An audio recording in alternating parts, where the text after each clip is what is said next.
I shouldn't have married an old hag like you. Younger women are definitely better. I can't even walk with you in public, you're so embarrassing. If I could, I'd go back in time and start my life over. These were the words spoken to me by my ex-husband Tom 10 years ago. My name is Elizabeth, 48 years old. I married Tom, who was 5 years younger than me, when I was 33. I was a nurse, and we met at the hospital where I worked. Tom came to the hospital as a new doctor. He had just finished his residency, and he asked me about various things. I found his innocence endearing, and couldn't help but support him. But I was a nurse, and he was a doctor. Not to mention, I was 5 years older, so I didn't think of dating. Still, he talked to me almost every day, and I couldn't ignore him. We eventually started dating naturally. I was a bit concerned about our age difference, but he didn't seem to care at all. So, I stopped worrying too. We got married after 2 years of dating, but after 5 years of marriage, he started to verbally abuse me daily, saying he should have married a younger woman. He would chat with young nurses at the hospital in an exaggeratedly cheerful manner. But I tried to ignore it because it was a workplace. I didn't want to make a scene there, as it would only make me feel miserable. One day, Tom's cheating was caught. The other person was a former patient, but I had never met her because I was working in a different department. She was a woman 10 years younger than me. With an old lady like you, it's no wonder we couldn't have kids. My girlfriend is carrying my child. What? Tom laughed as if cheating were natural. I couldn't bear the thought of being with such a man any longer, so I agreed to the divorce. Of course, I told Tom and his girlfriend that I would be seeking alimony. This made Tom furious, like a raging fire. I was married to an old hag like you for 5 years, and you want alimony? I should be the one getting paid. Who would pay you anything? He ranted with more force than I expected. It seemed he never thought he'd be asked to pay alimony after having an affair. I even received a call from Tom's father, who seemed completely unconcerned with his son's wrongdoing, saying that it's natural for a young man to be attracted to a young woman. I was appalled. Tom insisted that he would never pay, so I had no choice but to consult a lawyer. I couldn't back down quietly after all the horrible things he said and his affair.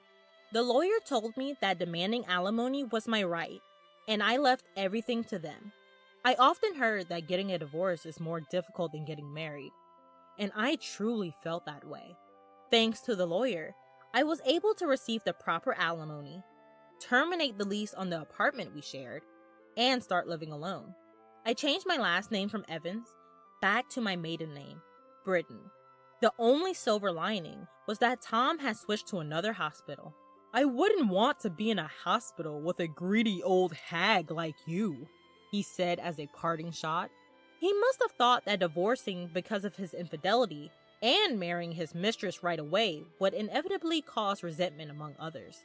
But I was impressed by how well prepared he was, having already found a new workplace. However, you can't keep people from talking. I couldn't help but hear the whispers about how I was dumped by my younger husband, and it felt like everyone was looking at me that way. Eventually, I became paranoid that someone was always spreading rumors about me, and it took a toll on me mentally. In the end, I also quit the hospital. I spent some time aimlessly, but since I love working and being active, I decided to look for a new job. Fortunately, I found a small maternity clinic just 2 stops away from my current residence that was hiring nurses, and I was hired on the spot. It was a small hospital with a minimal number of doctors and nurses, but it was a comfortable workplace where everyone got along with the patients. Miss Britton, you're very observant and well-liked by the patients. We're lucky to have you. Thank you! But my peaceful days didn't last long. A pregnant woman who had been referred from another hospital arrived, and when I heard her name, I thought, huh? Sarah Evans. The same name as Tom's mistress. I checked to see if it was a coincidence. Her husband's name was Tom Evans, a doctor.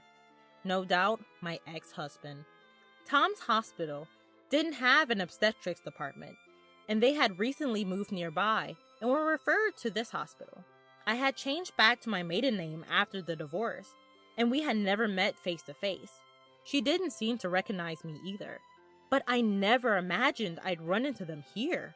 I hesitated to tell anyone that she was my ex-husband's mistress, so I kept quiet for a few days. Then, one day, Tom came with his wife for her checkup. Huh? Tom's eyes widened when he saw me. He must not have expected me to be here. I didn't want to meet him here either. What are you doing here? At Tom's words, his wife seemed to realize who I was. Wait, is she... Did you come to this hospital just to harass us? Of course not. I was here first. There's no way I could have known that Tom's new residence was near this hospital. But Tom wouldn't listen to my side of the story and accused me of following them around. You're stalking me to harass me, aren't you? Don't be ridiculous. Why would I do that? You're a greedy woman who squeezed money out of me after being dumped because you're old. Who knows what you'll do? He shouted this in the examination room, and everyone found out about our relationship. Everyone's stares felt piercing, and even though I thought Tom was in the wrong, I felt uncomfortable. Oh, I'm scared! I felt like I've been looked at maliciously ever since I came here. What if something happens to my baby? His wife added insult to injury by saying this with fake tears in her eyes. I don't know what she's capable of, so please don't let her get close to my wife, Tom said firmly. The doctor in charge then urged me to leave the examination room. It probably wasn't that they suspected me, but the only way to defuse the situation was to have me step out. I understand that patients come first, and I didn't want to be there either, but I felt miserable. I started to feel uncomfortable with people around me, as I didn't want the details of my divorce to be known.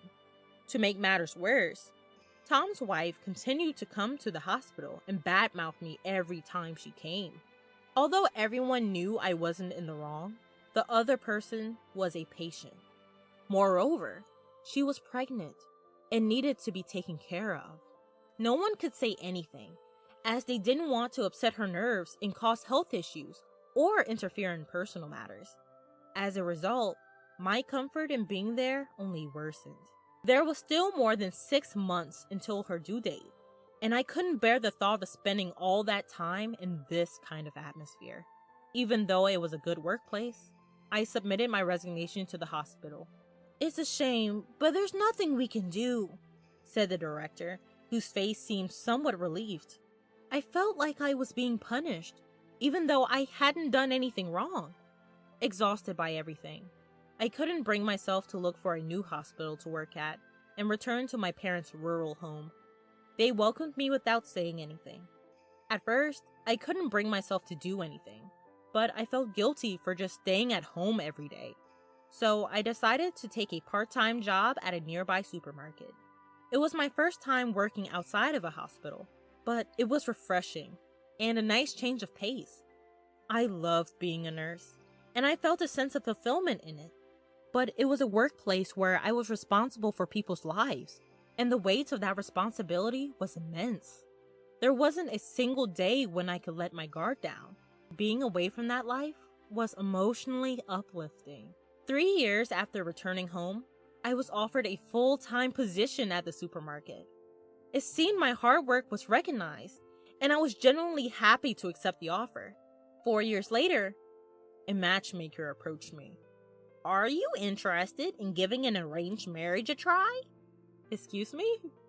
I have just the right person for you. The person who brought this up was the store manager. At 45, I had no intention of remarrying, so I politely declined. But the manager was persistent. The other person was a 47-year-old divorcee like me, with a similar reason for the divorce: a cheating spouse. It had happened 20 years ago. In the end, I couldn't refuse, and we agreed to meet. Given our ages, we decided to meet directly without involving any intermediaries. When I arrived at the designated restaurant, my counterpart was already there. As I entered the room, he suddenly stood up and bowed deeply, accidentally bumping his forehead against the table. Ouch! He raised his face, which was completely red. I couldn't help but laugh, thinking that such a thing like in a comic would happen these days. Hi, I'm James. Thank you for coming today. Ah, nice to meet you. I'm Elizabeth. Thanks to the initial accident, it didn't take long for us to get comfortable with each other. As I listened to his story, it turns out this arranged meeting happened because he fell in love with me at first sight when he came to our supermarket while on a business trip. He asked for this meeting to be arranged. It seems his college senior is actually the manager of the main store. I'd like to have a serious relationship if possible. I came with the intention of refusing, but in the end, I couldn't say those words, and instead, I found myself wanting to see him again. And so, after dating for half a year, we decided to get married. Both my parents really liked his personality and were genuinely happy for us. Living with my husband, who always thinks of me, was truly a blessing. Since we were both of a certain age, we never wanted children from the start. We just hoped to live a peaceful life together, hand in hand. But when I turned 48, my health began to deteriorate. When I went to the hospital for a checkup, it turned out that I wasn't just sick, but pregnant. I never imagined that I would get pregnant at this age. And I didn't think my illness was morning sickness. I think my husband felt the same way. It seems like there's a baby. When I said that, my husband naturally replied, That's great! So, who's the lucky one? Do I know them? Yeah, I think you know them very well. They're right in front of you. What? I'm the one who's pregnant. At my words, my husband made a puzzled face and was silent for a while. I thought to myself, of course this would happen. He looked down at my belly. Our baby? When I nodded, his eyes widened even more. I'm sure the news was so unexpected that his mind went into a panic. I mean, even I did. So that means we're going to be mom and dad? Seems like it. Really? Yeah. Whoa! With an uncharacteristic surprise in his voice, my husband hugged me. It's unbelievable! A miracle! A miracle. Is it okay for me to give birth? I never really considered not giving birth, but there's the issue of age. It's not like I'm not worried about what lies ahead. Even at the hospital, I was asked, what do you want to do? I know very well that there are risks associated with giving birth at an older age, for both the mother and child. I don't expect everyone around me to be supportive. I'm sure there will be people who will ask how old I will be when my child turns 20. I'm not without my fears about whether or not I can raise a child at this age. Still, I could never bring myself to end the life that has taken root within me. What are you talking about? Of course, yes! So when my husband immediately responded that way, I was happy. I thought it was his genuine feeling. But after a while, he started to worry about my health. It's easy to imagine various negative effects, even for a man like my husband. We discussed it at length and decided to go ahead with the pregnancy after talking with our doctor. My parents and his parents were surprised and worried, but they were also very happy. That's how we decided to give birth at a well-equipped, large hospital. The participating doctor was very compassionate and reassuring.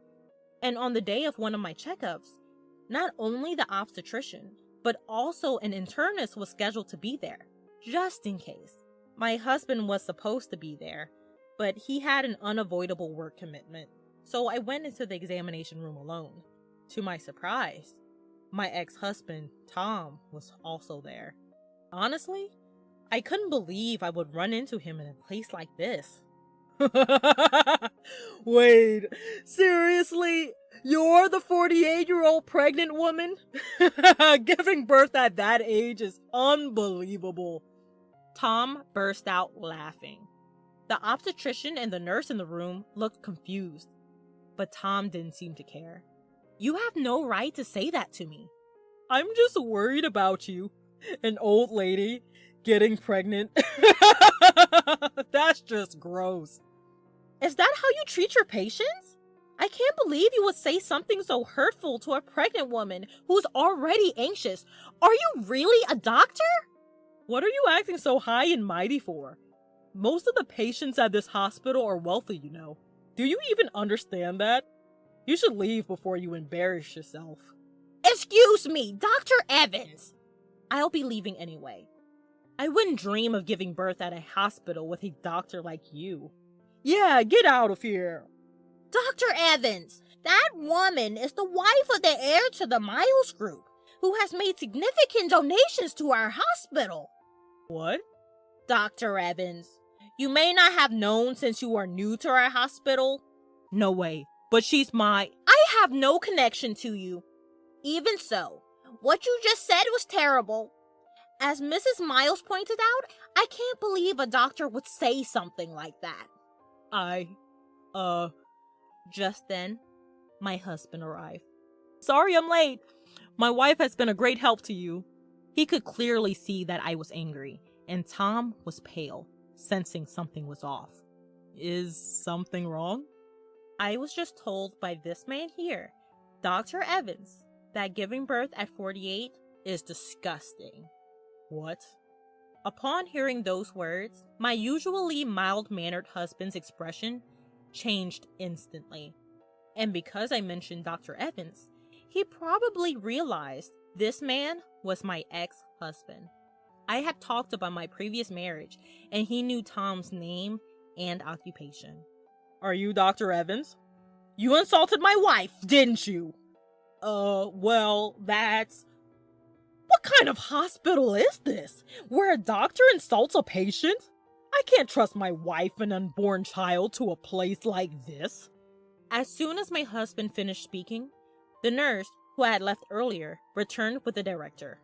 I heard there was some rudeness.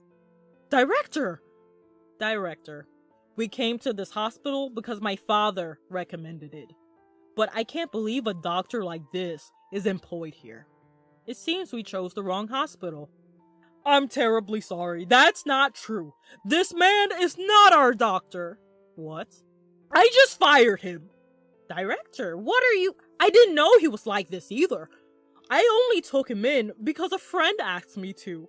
We don't need a doctor who spouts such abusive language. He won't appear before you again. Wait, Director, what are you saying? Shut up and be quiet. Get out of here, now. Don't come near our hospital ever again.